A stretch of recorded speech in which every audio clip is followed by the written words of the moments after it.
What's going on, everyone? So we've been in Legend of the Force for quite some time, and I've had an absolute blast. Not only has the meta been pretty solid, but I've been able to interact with a bunch of leaders.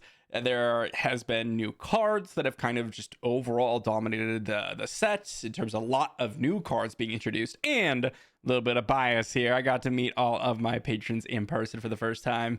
A big thank you to you all. But what about the set at large? And more specifically, what about the new mechanic introduced within Legend of the Force? Now, I'll say this set, for most people, has been a big win. It's been one of the better sets that they have released in terms of at least player interaction, as well as excitement around the set, and basically anything in terms of what FFG would care about: sales, event participation, and overall hype for most people. The competitive health is pretty good, the meta is pretty solid, etc.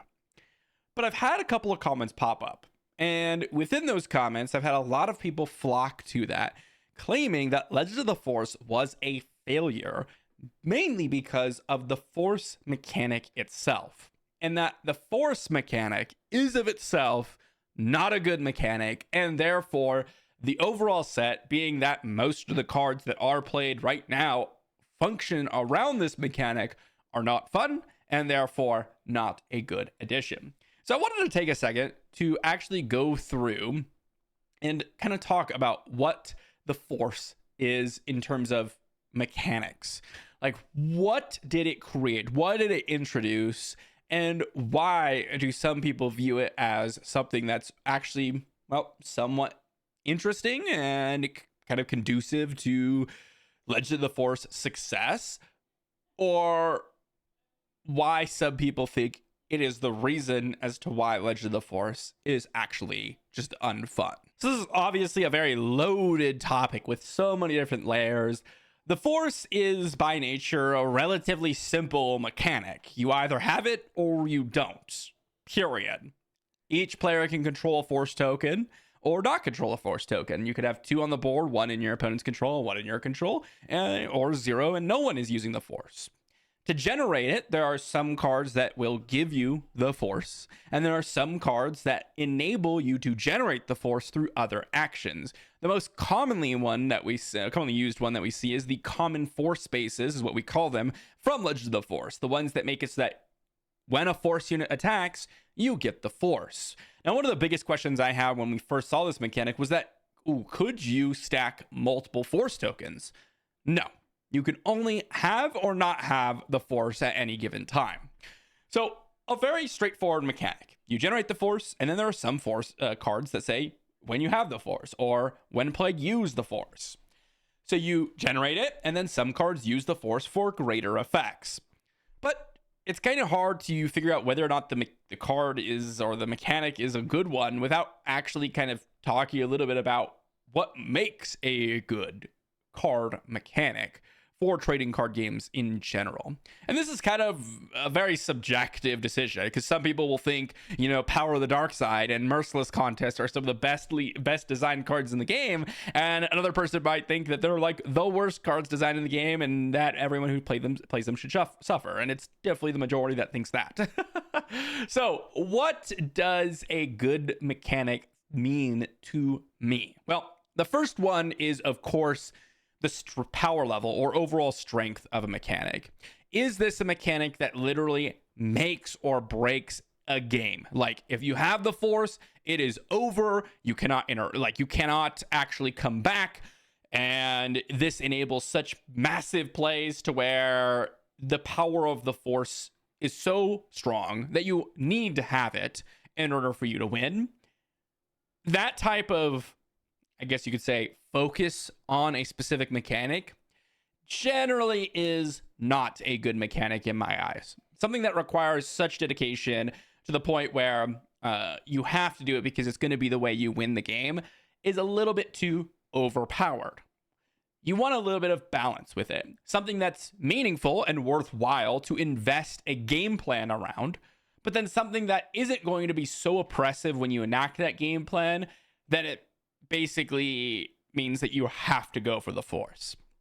And decks that aren't going for the Force or may not prevent you from getting the Force are completely screwed. The second thing is engagement with the mechanic. And this is on both sides. How do you engage with the mechanic, and how does your opponent engage with the mechanic? Is it something that is not interactable? Like you could just generate the Force and your opponent really doesn't have any options to stop you or to play around it? Are you just kind of waiting for it to show up? Or can you build a cohesive game plan to make sure that you have the Force when you need it and to be able to spend the Force when you can and when you want to? And I'd say actually that the Force in both these so far is relatively balanced, although on the stronger side, and has a good amount of engagement. One of the most powerful strategies in a lot of decks is keeping people off the Force by preventing them from attacking with those Force units, because that's the main way you generate the Force. And on the flip side, being able to set up safer plays and construct your deck with consistent Force units so that you can enact this game plan is kind of the core of this. And so you can reinforce the Force and you can interact with it. Now, I will say it's not always something that's incredibly easy to interact with, especially with the initiative system in this game. A lot of decks that just start with the initiative are going to be able to generate the Force, and it's really difficult to keep them off the Force. And that's a consideration. But initiative in general is something that I think the game has maybe a little bit of a balancing issue around. Then I think the third thing that makes a good card mechanic is actual decision making within the game. And what I mean by this is, do you have options to play certain ways to utilize a mechanic versus other ways for different outcomes? So let's say, as an example, you're sitting there with the Force and you have multiple plays available to you. You can play your Mace Windu, use the Force, deal 4 to something, or you can, let's say, keep the Force. Usually you have other cards in your play or in your hand that maybe could use the Force, like Inerrant Warrior, Ki-Adi-Mundi, that could use the Force in maybe this turn, or you use the Force on Chirrut when your opponent attacks. Is there multiple decision paths, and are those decision paths worthwhile to kind of consider? Or is it just, oh, I have the Force, I'm immediately playing this? And I'll say, for the most part, it is kind of the latter, which is if you have the Ki-Adi-Mundi, if you have the Mace Windu, and you have the Force, assuming you're playing on curve, you're probably just dropping those units. And it's probably not a very hard decision to make, to be honest. And if you don't have those cards, you're probably not playing those. Well, if you don't have the Force, you're probably not playing those cards, instead trying to play something else. So to be honest, while there are some decision-making moments, and again, the whole deck isn't just Force-based cards. Even the decks that are using the Force, there's, Luke's and Anakin's and all these other cards that actually do some good work. Isn't always just, I have the Force, I'm playing my Force card. So there are decisions, for sure, but I do think that the fact that you either have Force or you don't leads to very streamlined decisions, very predictable decisions. And then I think one of the biggest, very, very important mechanic or ways that a mechanic is actually solid in a trading card game is a good amount of skill expression. And this comes down in two different ways. You have skill expression in deck building, and you have skill expression in actual game play. So deck building skill expression, this comes into play where maybe there's some sort of mechanic where you're able to kind of combo with a lot of different options or shift the game plan because of whatever that mechanic's introducing has so many different options to be able to play with it. And there are some that are, and multiple strategies that are really solid. Just as a brief example, you could have something like a Kylo Ren ability with the new Kylo Ren. You have multiple different game plans that can be enacted with that. You have the hyper aggressive, keep your opponent off any units, discard strategy with MIGs. So you have multiple cards that synergize with that card or with that mechanic. And then you have the more controlling, I discard my cards just to filter towards more controlling plays and then flip Kylo for some more value. Again, this is a very limited scope that doesn't really apply necessarily directly to the Force, because the Force is kind of just this like outside of the game token that you're generating, whereas though in Kylo's situation it is a leader that you have. But I'll say, in terms of deck building, there isn't a crazy amount of skill expression with the Force, because if you think about it, it's purely from set 5. And I think this is where a lot of people have the biggest problem with.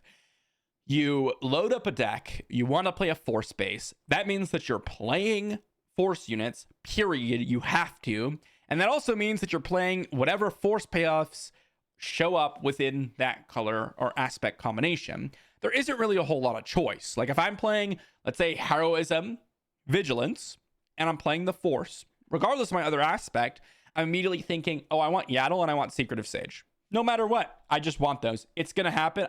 Every single deck that's Vigilance, Heroism is going to have Yaddle and Secretive Sage. Why? Because they're going to be able to generate the Force reliably, and they're going to be an early play.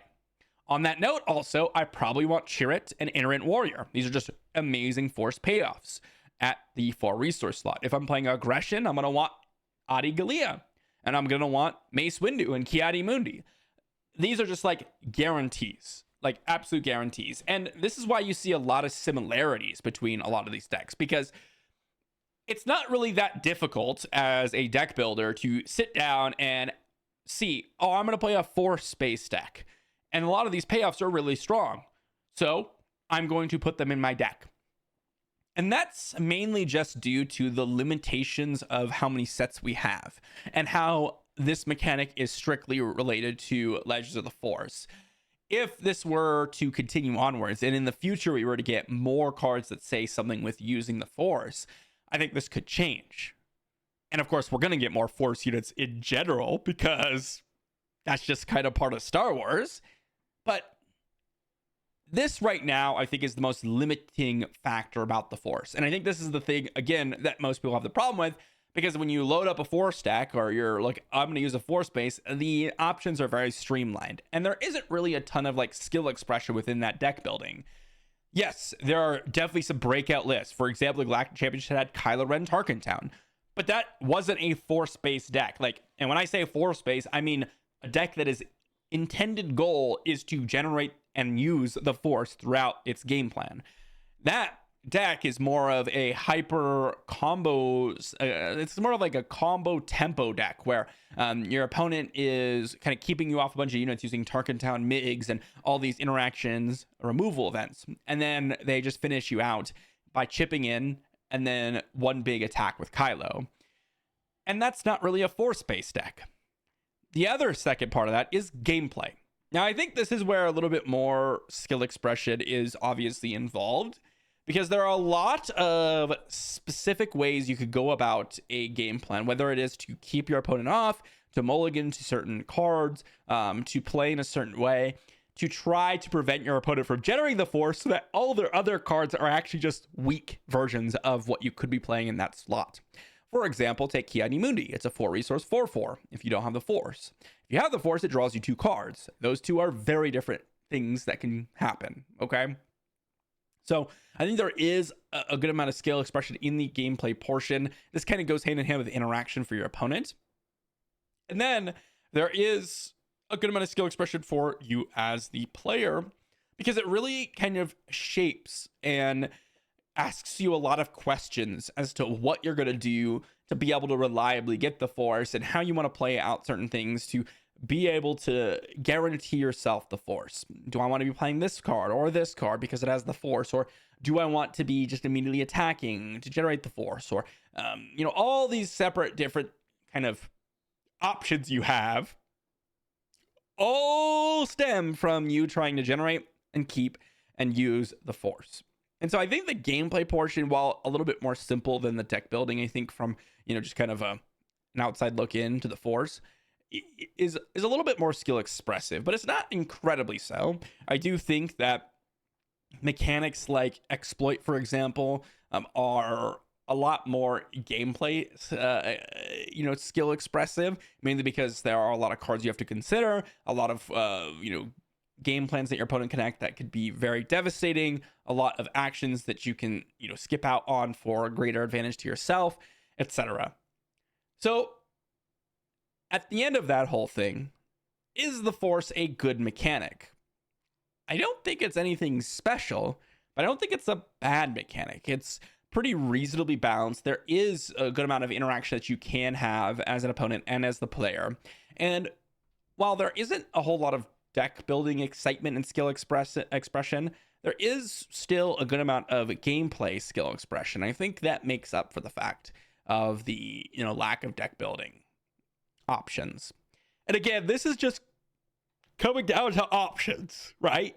But what's interesting about it is you could sit here and say, well, maybe that'll change in the future. And it might for sure. But we are now in set 5 of 6 total sets that are planning on being in our rotation. And while yes, Legends of the Force could potentially in the future cause other sets to include use the Force abilities, we arguably are going to lose a lot of what the Force decks are actually trying to do with the earlier sets, because the earlier sets actually enable a lot of cards from set 5 to really show their true colors. Because what's interesting about it is this generating the Force and using the Force isn't actually the biggest strength of a lot of these decks. It's the fact that we can utilize a lot of previous events that were just barely not broken because of us not having enough consistency with them. And now they're absolute staples. Absolute staples. But I'm curious to hear what you all have to say. I do think that this is overall a minority, but I think it's kind of an interesting thought, because a lot of the time we'll be talking about, what makes a good mechanic, or why did you like this mechanic over whatever this other one. And there are other things that I have to consider, not just the points that I mentioned in this video. Is this something that invites very exciting moments within the game? Is this something that allows you to have kind of a game plan in the game and kind of allows you to kind of build your strategy around it? Does this allow you to kind of bluff out your opponent? Like, things like that are all additions to what makes a good mechanic. But overall, I'm relatively happy with the Force. And it's really interesting because if there's a mechanic that is too powerful or too weak, it immediately overshadows every other thing you can say about it. Think like Exploit, for example, or even Coordinate to some degree. These mechanics, no one really likes. Why? Because it's just bad. Like, exploiting cards out just really, really is tough to make work. Or take, for example, another mechanic like piloting, which in the leader slot, it can work, but outside of that, it can be hit or miss and is seemingly a little bit weaker in general than other options. Even decks like Bobby Green, which, is considered one of the best, if not the best space deck in the meta right now, doesn't really rely on pilots. Like, yes, your leader pilots, but the actual mechanic itself with all the other cards doesn't really end up taking shape, and really is arguably way less fun to be playing because of the absolute blowouts that can happen. And that's always something that will overshadow every other thing that the mechanic has to offer if it's way overpowered or way weaker. It goes both ways. Thanks for watching, everyone, and I'll see you off the next one.